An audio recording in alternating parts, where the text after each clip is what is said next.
This is the 2020 Tesla Model X, and although it might look like a mom car, it packs a big punch. Alright, let's start off this review by talking about the front. So the front, we obviously have headlights. These are LED laser headlights. Also, another thing is Tesla is infamous for their panel gaps. This is no exception with this car. You have a very large front panel gap right here. Another obvious feature is the color. This is a candy red paint. It's a $2,500 extra. Unless you want to be seen, I really don't think it's necessary. I think you should just get the pearl white, which is a free color.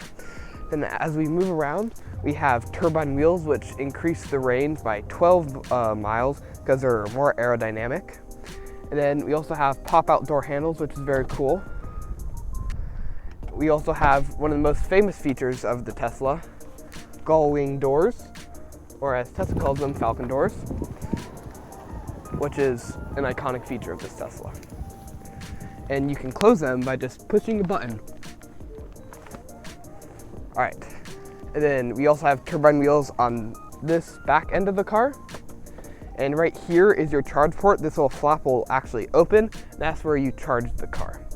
All right, so let's talk about this rear end. The styling of this car is very controversial.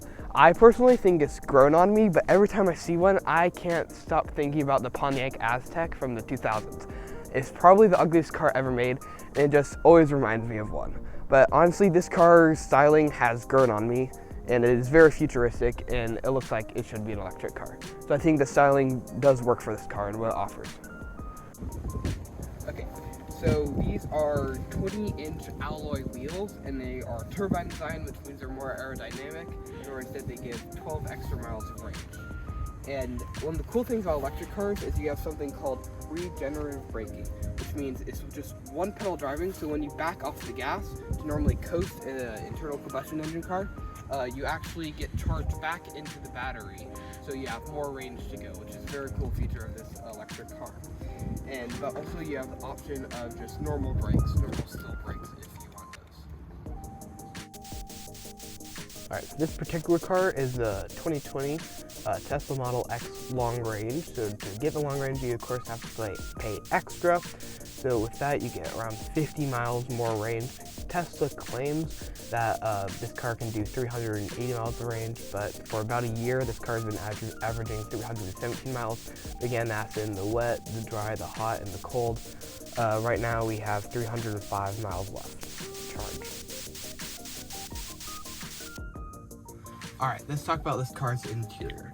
So when you walk in, one of the first things you notice is this full glass panel, which is very cool. And when it's raining or snowing, it's super cool to see the water just drip off.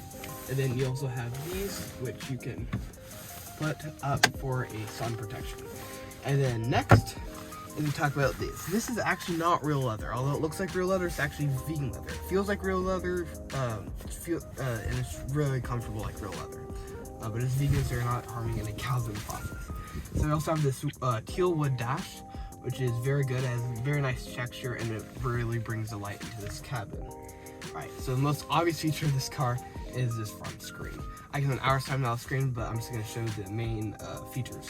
We have the controls, so we can open all the doors with just right here, and it shows real time how the doors are operating. Also, we have pedals right here, so as I said, talk about regenerative braking. You can change it from standard to standard or low regenerative braking. You can turn it to steering mode, acceleration, which of my favorite things is the acceleration. One of the most is chill, which I think is pretty funny. You also can change the suspension, the ride, the charging.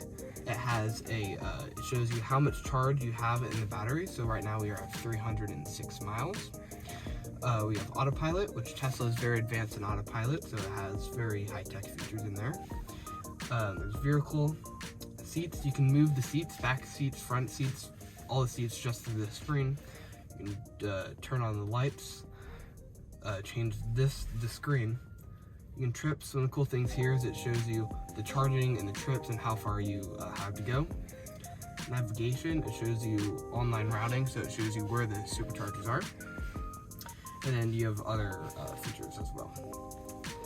And as you swipe down, one of the things you notice is this huge, very responsive screen. Zoom in, we're right here. And it's just big Google Maps. And let's say if you're wanting to go to Colorado, for instance, It shows you every single charging station you would ever need to go to and charge.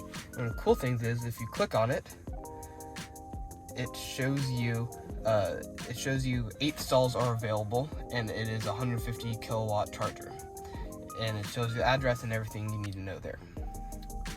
Next, we move on to here. You have all these very fun toys. One of my favorite is the whoopee cushion. So if you put it right here. Let's see. It's a whoopee cushion.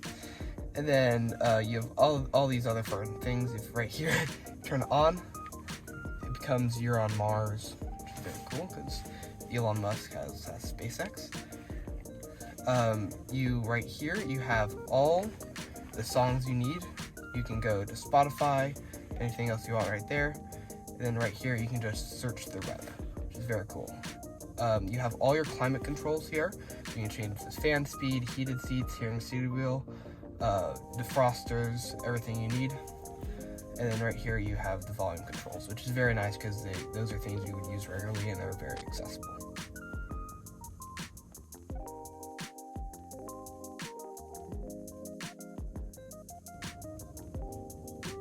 Alright, so this is a family commuter car.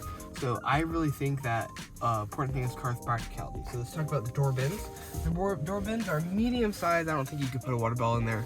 You have 2 cup holders here, but if you don't want to have the cup holders, you can slide these leather pads forward and just cover those up. Right here, you have accessible more cup holders, which you can actually slide in and out so you can change it and configure it however you want, which is automatically slide as well. Right here, you have a wireless phone pad charger, so you just put your phone right there, and it charges it immediately. And that is interior practicality in the front. Alright, so I'm 6 feet tall, and in this car, headroom is a big thing. So you have lots of headroom, lots of knee room, you can stretch out, lots of foot room. You have 2 USB-C chargers right here for dual climate controls and 2 cup holders. It's very nice. And also, of course, you have gullwing doors. Alright, so next we move on to the trunk. This is obviously an SUV, so it has a very big trunk. So right now, with the 2 back seats folded down, we have 91.6 cubic feet of trunk space, which is plenty. And when you put these seats up, you get 37.1 cubic feet of trunk space, which is very good. And you also have underfloor storage right here for all your extra storage needs. And you simply close the trunk by just pressing a button.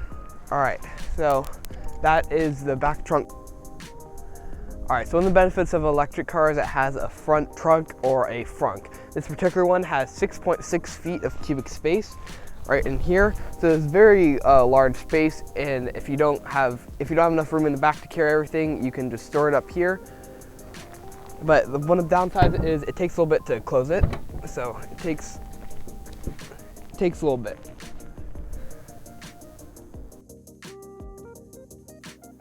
Before we drive the car, let's talk about statistics. This car has 518 horsepower, 259 horsepower in the front, and 259 in the back. This car has 487 pound-feet of torque, but the back has more torque for a sportier drive. This car has 20-inch alloy wheels, front double wishbone suspension with multi-link rear suspension and back to make a more comfortable ride. That also makes the car all-wheel drive. It's a heavy car because of its electric motors and battery. It weighs just over 2.8 tons. This car is fitted with a 100 kilowatt-hour battery. This particular car is averaging 317 miles of range, while Tesla claims 380 miles of range. On a Tesla supercharger station, you can get up to 80% battery in 40 minutes, which gives 254 miles of range, while at an at-home charger, you can get 100% range in 7 hours.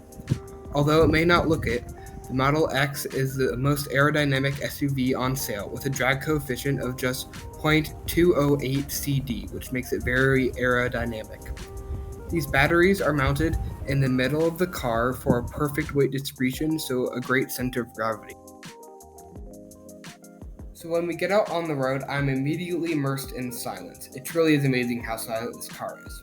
One downside, though, is you hear more tire and wind noise in an internal combustion engine car because you don't have the engine drowning out the noise. Next thing you notice is the speed. This car puts up impressive stats, 0 to 60 in 3.9 seconds and over 500 horsepower. Because with electric cars there isn't any lag from the engine, your power is immediately there. The acceleration is truly exciting. It's a very comfortable car in here. The ride is very smooth and very comfortable. It almost glides over bumps. The car isn't fully autonomous, so it doesn't drive by itself. It has advanced cruise control to help it keep in the lane and change lanes also. Alright, so what's my final verdict on this car? I think it is a good car, but I think it is too expensive for what it offers. I think a better option would be something like a Hyundai Ioniq 5, which offers almost everything, but for half the price. So if you want to spend $90,000 on a family commuter car, go ahead. It's a great car. But if you want to save some money, go ahead and get something else.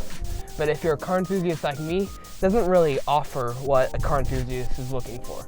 But James May wrote to me saying, it needs to give me the fizz or mechanical character. This car lacks that. It's a little too stark, a little too futuristic. I think the future should be less expensive also. But keeping that all in mind, this does have a celebration mode.